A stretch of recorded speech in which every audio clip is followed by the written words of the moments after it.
एक समय था कि द्रौपदी को मालूम पड़ा कि कोई बहुत पहुंचे हुए संत आए हैं और उनके दर्शन करने के लिए जाना चाहिए। तो द्रौपदी तैयार हुई और गई, और जो संत आए हुए थे वो और कोई नहीं थे, वो थे वेद व्यास जी। तो वो वेद व्यास जी के पास गई, कहा महाराज मुझे आप बताइए मेरा भविष्य क्या है। तो वेद व्यास जी हंसते हैं, उससे कहते हैं मेरे को मालूम है तेरा भविष्य क्या है। तेरी वजह से करोड़ों लोग मरेंगे, तेरी वजह से खून की नदियां बहेंगी। द्रौपदी कहती है महाराज मैं नहीं चाहती कि मेरे वजह से करोड़ों लोग मरें, मैं नहीं चाहती कि मेरी वजह से खून की नदियां बहें, कोई उपाय बताइए। वेद व्यास जी देखिए उस समय वो लिख रहे हैं महाभारत, तो वो कह सकते हैं द्रौपदी को कि कोई उपाय नहीं है, ये तो होगा ही। परंतु फिर भी क्योंकि वो दयालु हैं, वो द्रौपदी से कहते हैं ठीक है मैं तेरे को बताता हूं, अगर तू नहीं चाहती है कि तेरी वजह से करोड़ों लोग मरें, तेरी वजह से खून की नदियां बहें, तो मैं तेरे को एक इलाज बताता हूं। 3 चीजें अगर तू करेगी तो ये कुछ नहीं होगा, खून की नदियां नहीं बहेंगी, करोड़ों लोग नहीं मरेंगे। 3 चीजें, सिर्फ तेरे को 3 चीजें करनी। क्या? ध्यान से सुनिए, ध्यान से सुनिए, आप भी इसको अपना सकते हैं, पर ध्यान से सुनिए। तो वेद व्यास जी कहते हैं 1, किसी का अपमान मत करना।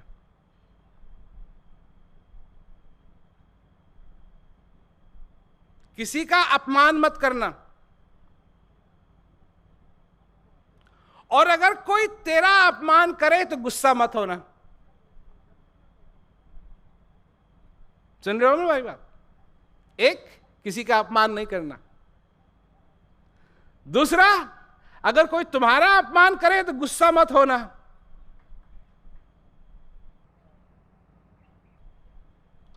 और तीसरी चीज, अगर किसी ने तुम्हारा अपमान भी किया और तुम गुस्सा भी हो गए, तो तीसरी चीज क्या नहीं करनी है?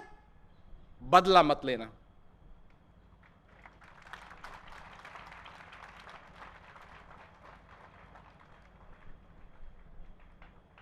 ये 3 चीज अगर तू करेगी द्रौपदी, तो तेरे कारण कोई नहीं मरेगा, तेरे कारण कोई खून की नदियां नहीं बहेंगी।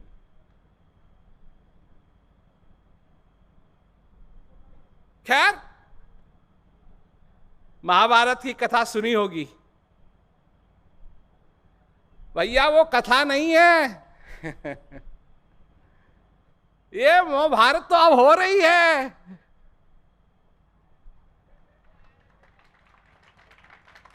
वो कोई कहानी नहीं है, ये तो यहां हो रही है।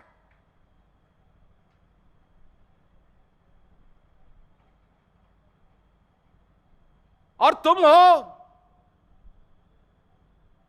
तुम पे निर्भर है, तुम पे निर्भर है। वो सिर्फ कहानी नहीं है, वो तो असली चीज है। और इस कहानी के बीच में अगर तुम 3 चीज कर सके,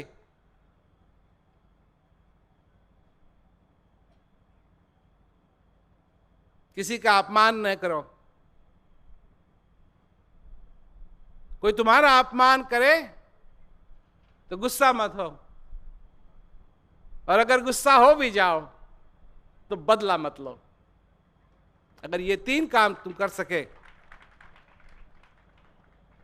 तो ये दूसरी महाभारत बनेगी, जिसमें लड़ाई नहीं है, सिर्फ ज्ञान है, जिसमें आनंद है, जिसमें सब लोग मिल के रहते हैं।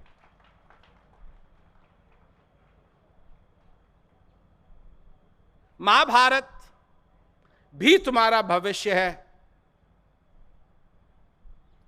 और एक और भविष्य है तुम्हारा, जिसमें तुम शांति से, आनंद से अपनी जिंदगी गुजार सकते हो।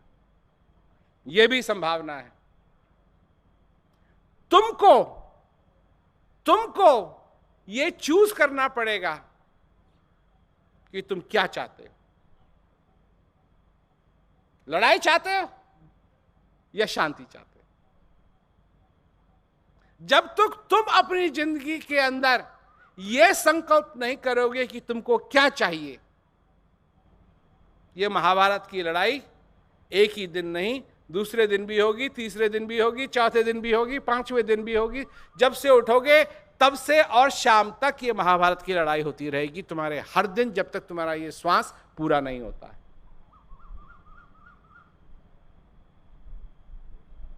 3 चीजें।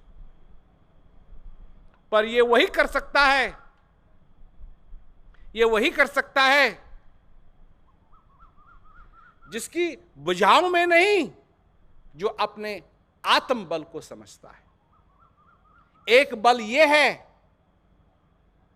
एक बल ये है और एक बल अंदर का है। ये बल तो तुम उठक बैठक करके बना सकते हो, परंतु फिर भी एक ऐसा समय आएगा कि ये बल तुम्हारा काम नहीं करेगा। परंतु अंदर का जो बल है, आत्मा का जो बल है, अगर उसमें तुम ताकतवर हो तो वो ऐसा बल है कि तुमको बलवान बनाएगा। कब तक? जब तक तुम आखिरी श्वास नहीं ले लेते। वो है असली बल, वो है असली बल। मैं कहता हूं उस बल में बलवान बनो। वो जिस बली के पास वो बल है, वो नफरत के बाण नहीं चलाता है, वो दया के बाण चलाता है।